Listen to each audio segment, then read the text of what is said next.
মঙ্গলবার ভোর থেকে রানীগঞ্জ, দুর্গাপুর, কাকসা, জামুরিয়া, পাণ্ডবেশ্বরে ইডির একটি টিম হানা দেয়। শুধু আসানসোল, দুর্গাপুর, শিল্পাঞ্চলই নয়, দিল্লি, কলকাতা সহ মোট 10টি জায়গায় কয়লা এবং বালির অবৈধ টাকা লেনদেনের ব্যাপক পরিমাণের পাচার হয়েছে। এই অভিযোগ খতিয়ে দেখতে মঙ্গলবার সকাল থেকে ইডি আলাদা আলাদা টিম আলাদাভাবে হানা দেয়। এই হানায় বাদ যায়নি বুদবুদ থানার নবনিযুক্ত ওসি মনোরঞ্জন মণ্ডল বারাবণী থানার ওসি থাকাকালীন 2024-এ সাসপেন্ডও করা হয় তাকে। সেই পুলিশ আধিকারিক মনোরঞ্জন মণ্ডলের দুর্গাপুরের বেঙ্গল আম্বুজার বাড়িতেও হানা দেয় ইডির আধিকারিকেরা।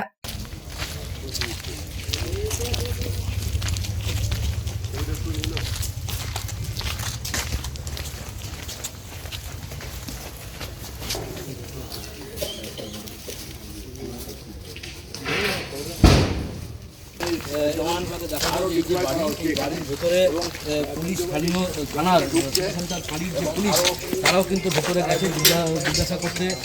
পুলিশের আধিকারিকরা তারাও কিন্তু ভেতরে ওখানে করছে না।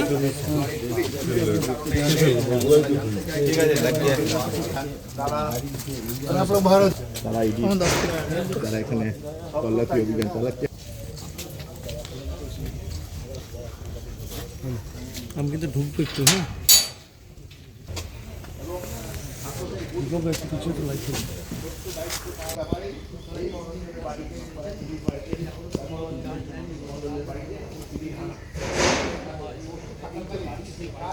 এদিন জামুরিয়ার হাটতলার বাসিন্দা ব্যবসায়ীর বাড়িতেও ইডির আধিকারিকেরা হানা দেয়।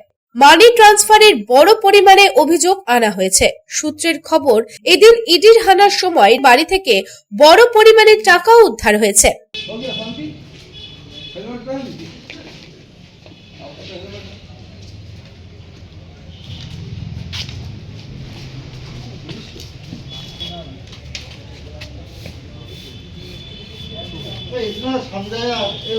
এদিন দুর্গাপুর সেপকো টাউনশিপে বালি ব্যবসায়ী প্রদীপ দত্তের বাড়ি ও অফিসেও ইডি হানা দেয় অবৈধ বালি এবং কয়লা পাচার মামলায়।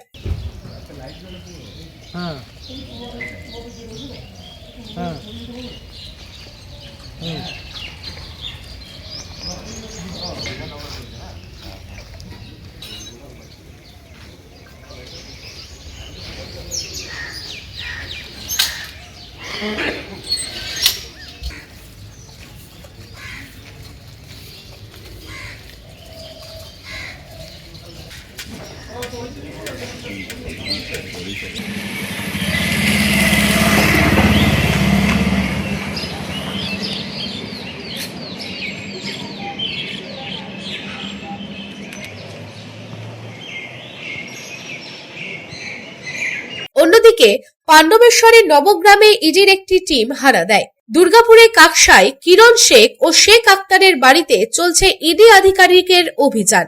আজ ইডি হানার কেন্দ্রবিন্দু হয়ে দাঁড়ায় বুদবুদ থানার নবনিযুক্ত আধিকারিক মনোরঞ্জন মণ্ডল এবং জামুরিয়ার হার্ডওয়্যার ব্যবসায়ী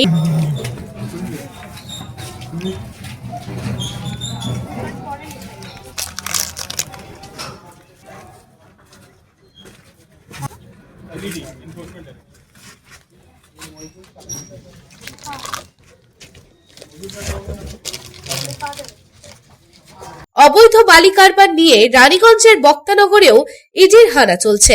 সব মিলিয়ে শুধুমাত্র আসানসোল, দুর্গাপুর, শিল্পাঞ্চলে অবৈধ বালি ও কয়লা পাচার কাণ্ডে মোট 5টি জায়গায় ইডি আধিকারিকেরা হানা দেয়। Bureau report, public times. आपके सपनों की नींव हो सबसे मजबूत, उसे दीजिए मजबूती का डोज। JBG हेक्सा TMT, मजबूती का डोज पक्का है।